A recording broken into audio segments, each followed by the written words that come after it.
பிரேசலா தேவனுக்கு மகிமை உண்டாவதாக. சங்கீதம் 1ஆம் அதிகாரத்தில் 3ஆம் வசனத்தை பார்ப்போம். அவன் நீர்க்கால்கள் ஓரமாய் நடப்பட்டு தன் காலத்தில் தன் கனியை தந்து இலையுதிராதிருக்கிற மரத்தை போல் இருப்பான். அவன் செய்வதெல்லாம் வாய்க்கும். ஆமீன். கர்த்தர் எத்தனை அருமையாய் நமக்கு வாக்குறுதி சொல்லியிருக்கிறார் பார்த்தீங்களா?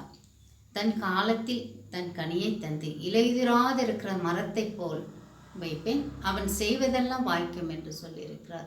எப்படிப்பட்ட பிள்ளைகள் என்று பார்க்கையிலே அவர் தன் வார்த்தை தன் வசனத்தின்படி இரவும் பகலும் அவருடைய வார்த்தையில் தியானமாக இருக்கிற மனுஷனை இவ்விதமாய் ஆசீர்வதிக்கிறேன் என்று சொல்லியிருக்கிறார். நீங்களும் தேவனிடத்தில் விசுவாசத்தோடு அன்பு கூர்ந்து அவர் பாதையில் செல்லும் போது உங்கள் வழியிலும் உங்கள் வாழ்க்கையிலும் இப்படி ஆசீர்வாதத்தை நீங்கள் காண முடியும் என்று சொல்லுகிறார். நீங்களும் அன்பு கூர்ந்து கர்த்தரை நேசிப்பீர்களாக.